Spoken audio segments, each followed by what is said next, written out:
है शोर इस सदन में कि पूरा हुआ है ख्वाब, है शोर इस सदन में पूरा हुआ है ख्वाब, देखा जमीन को हमने तो बंजर पड़ी हुई। आज का ये जो बजट आया है 9,12 करोड़ का, और पिछले साल से भी ये बड़ा बजट है, लेकिन बजट के अंदर कहीं भी सरकार की आर्थिक दिशा, सामाजिक न्याय, विकास की प्राथमिकताओं को दर्शाता नहीं। और तो और इस बजट में जो योजनाएं लाने के लिए धनराशि आवंटित की गई है मात्र लगभग 43,000 करोड़, जिससे ये इन्वेस्टमेंट लाना चाहते हैं उसके लिए। इस बजट में साफ दिखता है कि सरकार के पास गरीब, किसान, युवा, अल्पसंख्यक मुसलमान व शोषित वंचित की बेहतरी के लिए ना तो नीति है और ना ही इनकी नीयत है। भारतीय जनता पार्टी की सरकार का जो बजट है वो सिर्फ अमीरों के लिए है और अमीरों की थाली भरने के लिए। मैं कहना चाहूंगा, माननीय संसदीय कार्य मंत्री जी और वित्त मंत्री जी नहीं है, होने दो चिराग महलों में, होने दो चिराग महलों में, क्या हमको अगर दिवाली है? किसान हैं हम, नौजवान हैं हम, मजदूर की दुनिया खाली है। जहां तक सवाल है मानवर किसानों का, किसानों की आय दुगनी बात कर रही थी ये भारतीय जनता पार्टी की सरकार, आय दुगनी नहीं हुई। लेकिन बजट में कहीं भी ऐसा नहीं है कि किसानों की जो बदहाली है उसको कैसे बेहतर किया जाए। आज महंगाई के इस दौर में किसान किस तरीके से अपनी लागत को पूरा करके, मेहनत मशक्कत करके बाजार में लेके जा रहा है, लेकिन उसकी मेहनत और खून पसीने की कमाई उसको नहीं मिल रही, सिर्फ ये वादों में, फाइलों में दबा हुआ है। दूसरी तरफ जिस विधानसभा से मैं आता हूं, गोपालपुर से, मेरा क्षेत्र किसानों का क्षेत्र है। बड़े पैमाने पे गन्ना किसान हैं। गन्ना किसानों के साथ जो अत्याचार, अन्याय हो रहा है, पर्चियां सही समय पे नहीं मिल रही, चीनी मिल सठियाओं के अधिकारियों की तरफ से उन लोगों के साथ अन्याय, अत्याचार किया जा रहा है। साथ ही साथ हमारे क्षेत्र में एक तरफ तो हजारों करोड़ का बजट छुट्टा जानवरों के लिए, अन्ना पशुओं के लिए सरकार ला रही है, खर्च कर रही है, वो सारा बजट भ्रष्टाचार की भेंट चढ़ जा रहा। मेरे विधानसभा क्षेत्र में 1,000 की तादाद में जानवर टहल रहे हैं। किसानों के सामने, उनकी आंखों के सामने उनकी खून पसीने की कमाई को रोकते हुए निकल जा रहे, लेकिन इस सरकार का ध्यान उस पर नहीं है। सिर्फ ये कहने के लिए है कि हम इनकी हिफाजत कर रहे हैं, इनके लिए व्यवस्था कर रहे हैं। किसान आज खून के आंसू रो रहा है। दूसरी तरफ रोजगार की बात करते हैं, कहां रोजगार है? आज हमारा नौजवान सरकारी नौकरियों के लिए जा रहा है, तो सरकारी नौकरियां या तो अदालतों में फंस जा रही, या तो भ्रष्टाचार की भेंट चढ़ के तारीख पे तारीख मिलती जा रही। नौजवानों को रोजगार नहीं। रोजगार मंत्री जी कहते हैं कि हम बाहर भेज रहे हैं, और एक तरफ मुख्यमंत्री जी कहते हैं कि हमने ऐसा कर दिया प्रदेश के अंदर कि प्रदेश के अंदर रोजगार पैदा हो गया, नौकरी पैदा हो गई। तो फिर इजराइल और रशिया भेजने की क्या जरूरत है जहां पे जान का जोखिम है?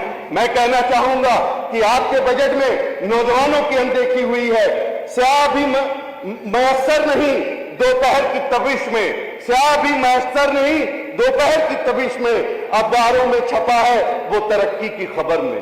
सिर्फ नौजवान अखबारों की तरक्की में छप रहा है। शिक्षा का हाल है, हमारा जो बेसिक शिक्षा है, जहां से हम पैदा करेंगे इस देश का भविष्य, आज वहां के अध्यापकों को जानवर गिनने पे लगा दिया जा रहा है, तमाम कामों पे लगा दिया जा रहा है। गरीब किसान के बच्चे उस स्कूल में जा रहे हैं, उनको पढ़ाई नहीं मिल रही है। दूसरी तरफ मैं कहना चाहता हूं, सरकार का शिक्षा अधिकार नियम 2009 की धारा 12(1) के अंतर्गत सहायता प्राप्त अंग्रेजी विद्यालयों में 25% गरीबों के बच्चों को आपको शिक्षा दिलानी है, लेकिन सरकार की आंखें बंद है। कहीं भी गरीब के बच्चों को 25% वहां पर एडमिशन नहीं मिल रहा है। साथ ही साथ ऊर्जा विभाग का हाल है। आप कह रहे हैं 19 घंटा हम गांव को, 21 घंटा तहसीलों को लाइट दे रहे हैं, लेकिन हकीकत में आप जाके पता कर लें लाइट कहां मिल रही है। 10 केवीए का ट्रांसफार्मर, बिजली की खपत बढ़ गई। 10 केवीए के ट्रांसफार्मर की कोई जरूरत नहीं है। एक साल तक विधायक लोग लिख के देते हैं, लेकिन वहां कोई सुनवाई नहीं होती, कोई क्षमता वृद्धि का काम नहीं होता। मेरी विधानसभा के अंदर गोपालपुर में तमाम योजनाओं में अधिकारी हमसे मांगते हैं कि विद्युतीकरण नहीं हुए, मजरे जो छूट गए लिख के दे दीजिए। हमने लिख के मानवर दिया, लेकिन कोई कार्रवाई नहीं हुई। साथ ही साथ हमारे क्षेत्र के नगर पालिका बिलरियागंज नई नगर पालिका बनी है, वहां पर इतनी समस्या है, आप तो उनसे सरचार्ज शहर का कर रहे हो, लेकिन लाइट आज भी आप ग्रामीण की और तहसील लेवल की भी नहीं दे पा रहे हो। वहां न्यूट्रल फेस के लिए पिछले 1 साल से मैं चिट्ठी लिख रहा हूं, अधिकारियों से मिला, मंत्री जी को बोला, लेकिन आज तक उस समस्या का समाधान नहीं कराया गया। दूसरी तरफ मेरी विधानसभा गोपालपुर में मत्स्य विभाग जो आज बड़ी बड़ी बातें हो रही हैं, मेरी विधानसभा गोपालपुर में मछली पालन बड़े पैमाने पे हो रहा है, और सिर्फ पूर्वांचल में नहीं बल्कि पूर्वांचल के आसपास प्रदेशों में वहां से मछली की सप्लाई हो रही। भारतीय जनता पार्टी की सरकार दूसरे प्रदेशों में मछली पालकों को कृषि का दर्जा मिला है, लेकिन उत्तर प्रदेश की डबल इंजन की सरकार उनको कृषि का दर्जा नहीं दे रही, बिजली की दरें कम नहीं कर रही, जिससे उनको राहत मिले। और कितने बड़े पैमाने पर रोजगार उससे पैदा हुआ है कि आज आंध्र प्रदेश से मछलियां आना कम हो गई उत्तर प्रदेश में, क्योंकि उत्तर प्रदेश के किसान आज दूसरे प्रदेशों को मछली देने का काम कर रहे हैं, लेकिन डबल इंजन की सरकार उनका ध्यान नहीं दे रही।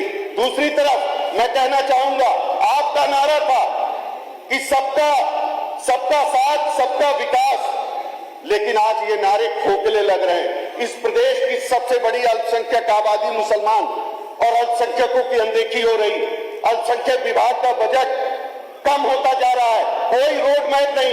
एक तरफ तो आप भाषणों में कहते हो कि आपको मुख्य धारा से जोड़ने का काम है, मुख्य धारा से आप कैसे जोड़ोगे जब आप मुसलमानों के बीच में शिक्षा को नहीं लेके आओगे, उनके रोजगार का ध्यान नहीं दोगे, उनके बजट को नहीं बढ़ाओगे, उनकी बेटियों की शादी का अनुदान काट दोगे, तो आप बताओ वो मुख्य धारा से कैसे जुड़ेंगे।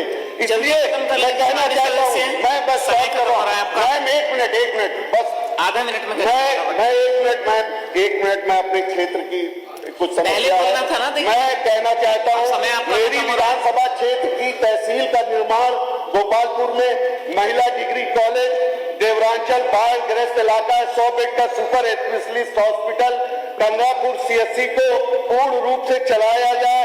बिलरिया